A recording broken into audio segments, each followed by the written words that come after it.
Ya, selamat pagi anak-anak. Selamat bertemu kembali dalam mata pelajaran IPA. Kali ini kita akan melanjutkan tentang reproduksi, sistem reproduksi pada manusia.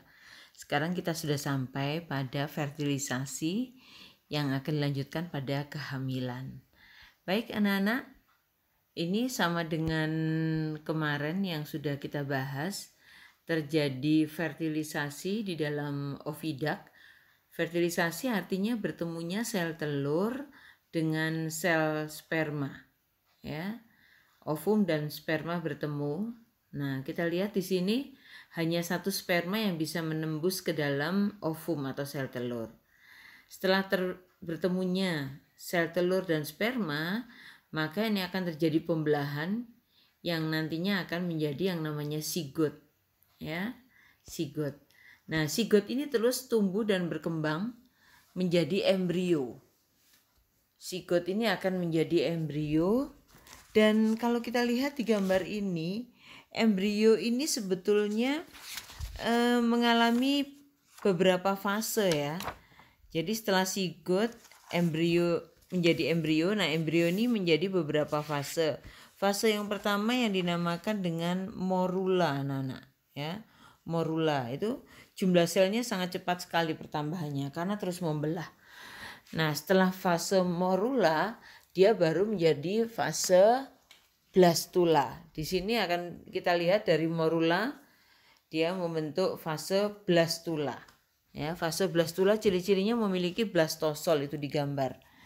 Ya. Nah, setelah fase blastula, maka dia akan memasuki fase gastrula. Nah, ini anak-anak kita lihat di sini bahwa pada saat fase blastula, ini embrio sudah mulai turun menuju uterus, ya, kurang lebih 5 hari dia sudah menjadi blastula dan menuju uterus. Hari ke-7 baru embrio ini menempel pada dinding rahim, ya, menempel pada dinding rahim atau endometrium, atau sering disebut dengan implantasi, ya, implantasi pada endometrium atau dinding rahim. Nah, pada saat menjadi blastula ini, embrio ini mengalami pembentukan beberapa membran. Ya, membran yang terbentuk ada amnion, ini kita lihat di sini. Nah, membran yang terbentuk ada amnion, kita lihat, lalu ada korion, ada juga kantung telur. Ya, di mana kantung telur ini merupakan membran yang dibatasi oleh endometrium, ya, yang menyediakan nutrisi utama untuk embrio. Sedangkan amnion merupakan membran pelindung.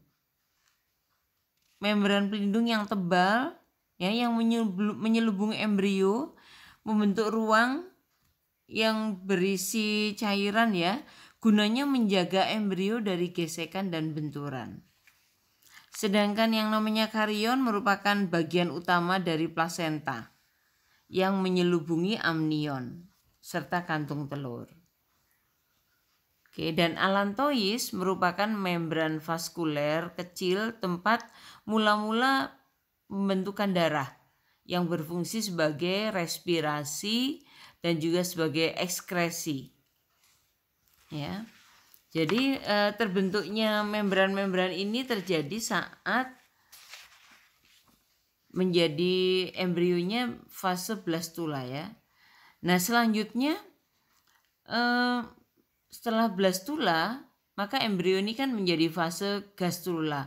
Di fase gastrula inilah embrio sudah mulai terbentuk bagian dari tubuh luar, ya.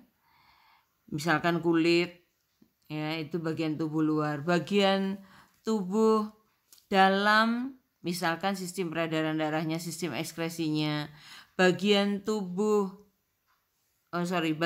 tengah, ya, mesodermis, itu sistem peredaran darah, saraf. Sedangkan bagian dalam atau endodermis. Ini contohnya adalah ada sistem pernafasan, ya, sistem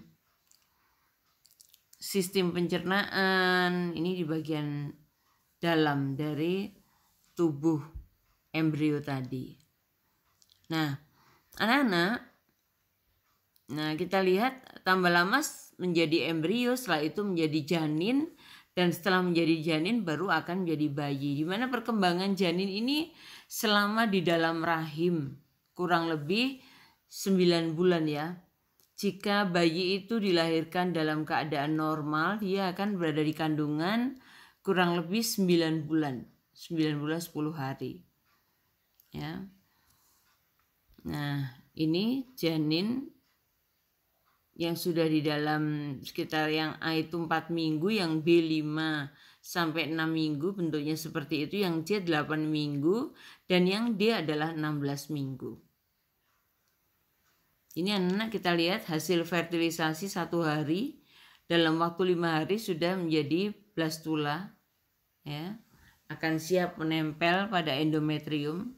Yang terjadi setelah 7 hari dia menempel di endometrium. Ya.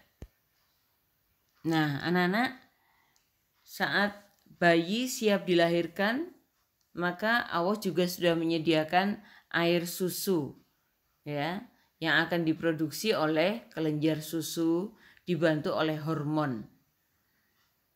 Oke. Mungkin itu anak-anak, ya, mudah-mudahan bisa dipahami penjelasan Bu Uci ini. Dan jangan lupa dicatat di buku catatan. Setelah itu kalian bisa mencoba untuk menguji pemahaman kalian dengan mengerjakan kuis yang sudah saya sediakan untuk belajar. Ya. Terima kasih anak-anak, selamat belajar dan selamat pagi.